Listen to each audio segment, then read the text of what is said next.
రాష్ట్రంలో కాంగ్రెస్ పార్టీ అధికారంలోకి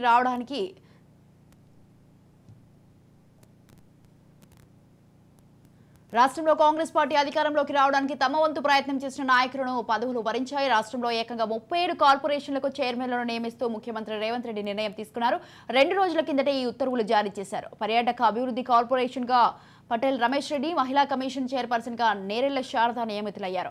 Vysya corporation chairman గా Kalva Sujatha, forest development corporation chairman గా Podem Veeraiah, SP corporation chairman గా ఎన్ ప్రీతం, ఖనిజాభివృద్ధి సంస్థ చైర్మన్ గా ఈరవత్రి అనిల్, ఇరిగేషన్ డెవలప్మెంట్ సంస్థ చైర్మన్ గా జగదీశ్వరరావు నియామకమయ్యారు. గిరిజన సహకార ఆర్థిక సంస్థ చైర్మన్ గా బెల్లయ్య నాయక్, అర్బన్ ఫైనాన్స్ మౌలిక సదుపాయాల అభివృద్ధి సంస్థ చైర్మన్ గా చల్లా నరసింహారెడ్డి, వైస్ చైర్మన్ మైనార్టీల ఆర్థిక సంస్థ ఎంఏ జాబర్, రోడ్ అభివృద్ధి సంస్థ చైర్మన్ గా మల్రెడ్డి రామరెడ్డి, సంగీత నాటక అకాడమీ చైర్పర్సన్ గా పుంజాల అలేఖ్య, ఫిలిం డెవలప్మెంట్ సంస్థ చైర్మన్ గా ఎన్ గిరిధర్ రెడ్డిలను ప్రభుత్వం నియమించింది. ఇక అత్యంత వెనుకబడిన వర్గాల అభివృద్ధి సంస్థ చైర్మన్ గా జైపాల్ కాగా, తెలంగాణ ఫుడ్స్ చైర్మన్ గా ఎంఏ ఫహీం ను నియమిస్తూ ఉత్తర్వులు జారీ చేసింది.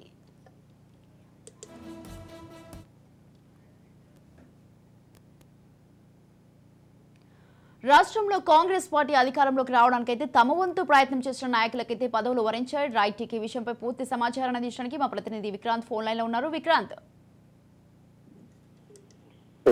మొత్తానికి తెలంగాణ ప్రభుత్వం 37 కార్పొరేషన్లకు చైర్మన్లను ప్రకటించింది. ఇందులో చాలా మంది కూడా అసెంబ్లీకి మొన్న జరిగినటువంటి అసెంబ్లీ ఎన్నికల్లో కూడా టికెట్ ఆశించి భంగపడ్డ వారే ఎక్కువ మంది ఉన్నారు. వారికి న్యాయం చేస్తూ కూడా ఈ కార్పొరేషన్ చైర్మన్లు దక్కాయని చెప్పుకోవచ్చు. సామాజిక సమీకరణల ప్రతిపాదిక కూడా అన్ని వర్గాలకు, మహిళలకు కూడా న్యాయం చేసేలా కూడా ఈ కార్పొరేషన్ల చైర్మన్ల జాబితా ఉండటం కూడా శుభపరిణామం అని చెప్పుకోవచ్చు. మొత్తం 15 కుల సంఘాలకు కూడా సంబంధించి ఇటీవలే ముఖ్యమంత్రి రేవంత్ రెడ్డి కూడా కార్పొరేషన్లు ప్రకటించిన విషయం తెలిసిందే.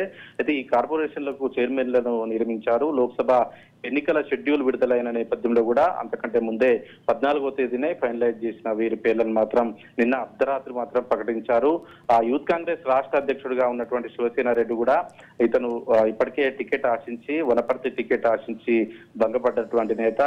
ఎన్ఎస్సీఐ ప్రెసిడెంట్, అదేవిధంగా యూత్ కాంగ్రెస్ ప్రెసిడెంట్ వీళ్ళిద్దరు కూడా పార్టీకి చాలా ముఖ్యమైన భాగం అయినప్పటికీ ఆ ఎన్ఎస్సీఐ ప్రెసిడెంట్ మాత్రం ఇప్పటికే ఎమ్మెల్సీగా నిర్ణయించిన నేపథ్యంలో కూడా శివసేన రెడ్డి కొంచెం వనకబూరారు.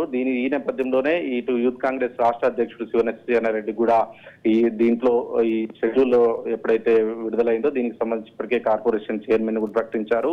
మరోవైపు ఫిషర్మెన్ కమిటీ అధ్యక్షుడిగా ఉన్నటువంటి మెట్టు సాయి కుమార్ కు తాండూరు టికెట్ ఆశించినటువంటి కాల్వ సుజాతకు కూడా ఆర్య వైశ్య కార్పొరేషన్ చైర్పర్సన్ పదవి దక్కింది.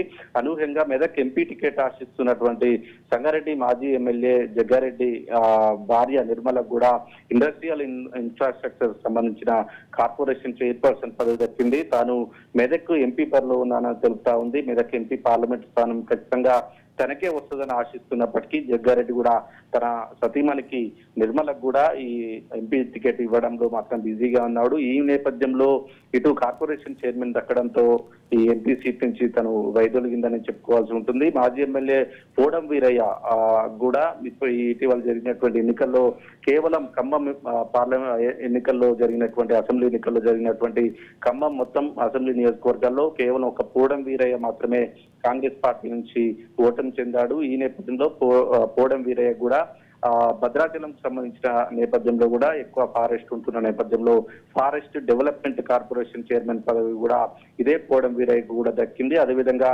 ఇప్పటికే ఎండి రియాజ్ కు సంబంధించి కూడా గ్రంథాలయ పరిషత్ చైర్మన్ గా కూడా నియమించారు. రియాజ్ ప్రముఖ విద్యావేత్త, ఇప్పటికే అనేక ఇన్స్టిట్యూట్లు ఉన్న నేపథ్యంలో కూడా విద్యావంతులుగా తీర్చిదిద్దడంలో రియాజ్ పాత్ర అనేకంగా ఉంది. నిరుద్యోగుల సమస్య కావచ్చు, నిరుద్యోగులను ఉద్యోగుల తీర్చిదిద్దడంలో కాంగ్రెస్ పార్టీ ముందుకు వెళ్లడంలో కూడా కాంగ్రెస్ పార్టీ విజయంలో కూడా కీలక పాత్ర పోషించినటువంటి రియాజ్ కూడా చైర్మన్ పదవి మాత్రం దక్కింది. మరోవైపు మాజీ ఎమ్మెల్యేలకు సంబంధించి కావచ్చు, అదేవిధంగా ఇబ్రహీంపట్నంకి సంబంధించిన మల్రెడ్డి రంగారెడ్డికి సంబంధించిన తమ్ముడు రామరెడ్డికి కూడా రోడ్ డెవలప్మెంట్ కార్పొరేషన్ చైర్మన్ పదవి కూడా దక్కింది. ఎల్బీ నగర్ స్థానం నుంచి కూడా ఎమ్మెల్యే పదవి మాత్రం ఆశించాడు.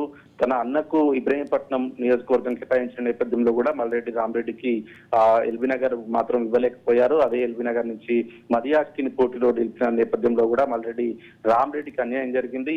దీన్ని పూర్తి చేయడంలో మాత్రం కార్పొరేషన్ చైర్మన్ పదవిని కూడా కట్టబెట్టాడు. మరోవైపు నల్గొండ ఎంపీ టికెట్ కూడా ఉన్నటువంటి పటేల్ రమేష్ రెడ్డి, సూర్యాపేట టికెట్ మాత్రం పటేల్ రమేష్ రెడ్డి ఆశించాడు. అక్కడ కాంగ్రెస్ పార్టీ సీనియర్ నేత రామరెడ్డి దామోదర్ రెడ్డి ఉన్న నేపథ్యంలో కూడా ఇద్దరి మధ్య తగ్గపోరు ఉన్న చివరి నిమిషంలో కూడా పటేల్ రమేష్ రెడ్డికి అన్యాయం జరిగి రామరెడ్డి దామోదర్ రెడ్డి పోటీలో ఉన్న నేపథ్యంలో కూడా అప్పట్లో కాంగ్రెస్ పార్టీ అసూరెన్స్ ఇచ్చింది. ఖచ్చితంగా కాంగ్రెస్ పార్టీ అధికారంలోకి వచ్చిన తర్వాత న్యాయం చేస్తామని సూచించిన నేపథ్యంలో కూడా అదే పటేల్ రమేష్ రెడ్డి కూడా టూరిజం డెవలప్మెంట్ కార్పొరేషన్ చైర్మన్ పదవి కూడా దక్కింది. అదేవిధంగా కొల్లాపూర్ నియోజకవర్గం నుంచి కూడా మొదటి నుంచి జగదీశ్వర్ రెడ్డి కూడా పోటీలో ఉన్నాడు. కానీ చివరి నిమిషంలో మాజీ మంత్రి, ప్రస్తుతం ఉన్నటువంటి మంత్రి కూడా బీఆర్ఎస్ పార్టీకి రాజీనామా చేసి కాంగ్రెస్ పార్టీలో జూపల్లి ఎప్పుడైతే జాయిన్ అయ్యాడో ఇక్కడ జగదీష్ రెడ్డికి అన్యాయం జరిగింది. జగదీష్ రెడ్డికి న్యాయం చేస్తూ కూడా కోఆపరేటివ్ ఆయిల్, అదేవిధంగా సీడ్స్ కు సంబంధించి కూడా కార్పొరేషన్ చైర్మన్ పదవి దక్కింది.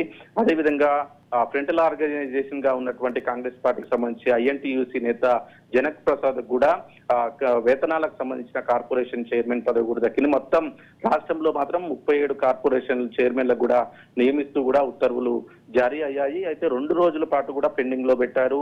14వ తారీఖే ఇది విడుదలైన నేపథ్యంలో కూడా నిన్న ఎప్పుడైతే కోడ్ అమలుకు వచ్చిందో పార్లమెంటు ఎన్నికలకు సంబంధించి పార్లమెంట్ కోడ్ అమలుకు వచ్చిన తర్వాతే 2 రోజులకు ముందే ఇది ఉత్తర్వులు జారీ చేసిన విషయాన్ని మాత్రం నిన్న అర్ధరాత్రి తెలిసింది. మొత్తానికి 2 రోజుల తర్వాత మాత్రం కార్పొరేషన్ల చైర్మన్లకు సంబంధించి లిస్టు మాత్రం విడుదలైంది sir. Right, thank you Vikrant, thanks for the details.